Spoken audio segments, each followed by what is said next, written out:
How did you get, or how did you become this confident, Dorothy, yet you had father issues or you had father wounds?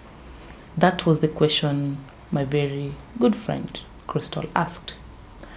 The truth is, I wasn't as confident as you people might think, or I wasn't as confident as you people might look at me now in the now value. Of course, I've been an arrogant girl. I've been a rebellious child. I've been an abusive girl.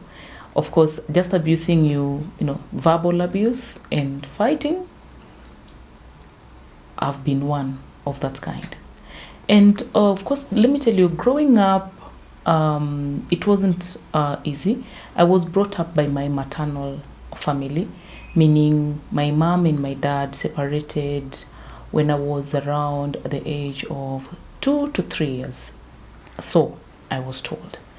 So by the time they separated, I was that young, and so that means I didn't have to grow with a father. My grandfather, may his soul continue resting in peace, brought me up, and he was the father figure. My uncles also became father figures later when my grandfather passed on. Now, life as it is, and as we always know, that the formative years of a child are very, very, very important. And I'm going to really, really stress on that, because during these formative years between the ages of 0 to 7 years, a child is mostly formulated by her environment, what she sees, especially with the primary caregiver, and that is the mother. Now, my mother was also a very, very wounded woman emotionally. Again, may her beautiful soul rest in peace. Before my mother passed on, my mother was the disciplinarian kind of. If she was the one that would speak, and everybody else would freeze, but if she would laugh, or when she would laugh, the whole community would know that she was laughing. The hearty laughter that I inherited from her. Now, after my grandfather died, my uncle took over. Let me say my uncles, because I have 2 uncles. My mom had 2 brothers. Now, 2 of my uncles took over, though they were a bit young by that time. Of course, they've grown by age, and with time they've grown.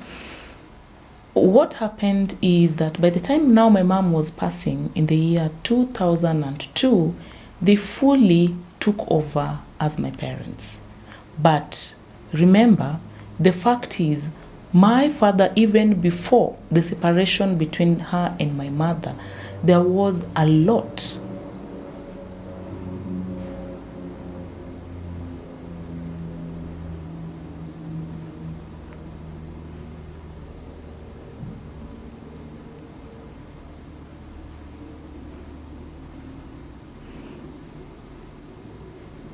There was a lot of violence, verbal and also sometimes physical.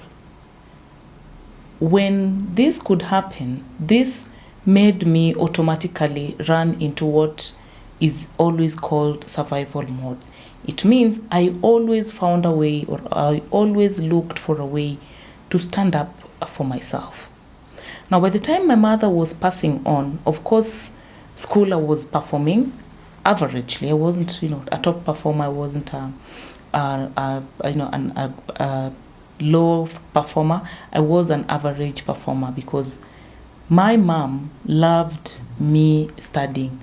But before her passing on, I was always a top performer. The moment my mother passed on, I knew there and then that I had to stand up for myself. Either way, I had to stand up for myself. Not because my uncles were not there, they were there. But let me tell you, millennials or any other person who was born between the years of 1990s, trust me, my uncles were very harsh.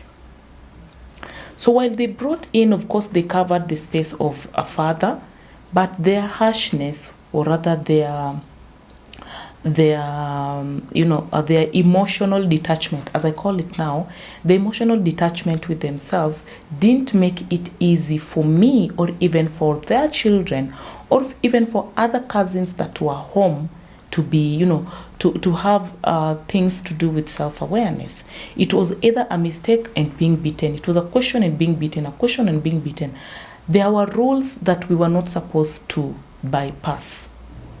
Dressings that were dressings that were kind of rules that were not supposed to be bypassed. And so with time, I became a very rebellious child. Back in Binju Primary School, I would fight with boys. Of course, I fought Richard. Richard, I'm sorry if you're going to watch this. I fought Richard because Richard stepped on where I had mopped, and so we had to fight. That was my way of defending myself, because before even my mom passed on, I knew I had to defend myself, to stand up for myself. That is the word. I would fight boys, I would fight girls, I would fight. And then it was made worse off when my mom passed on. I became a very angry child. Now, apart from just being angry, because in school people would ask, do you have a father? That question is never a very beautiful question to the victims of, fatherlessness, quote and say.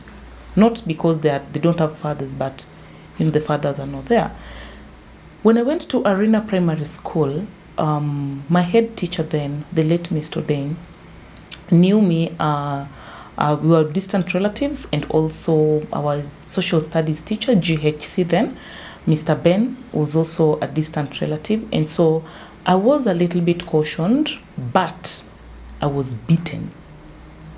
Failing exams was not an option. I would be amongst the top students, but still I would be beaten. And that made me very, very angry. So I was always hysterical. So one day I became literally hysteria. I just started crying. I needed attention.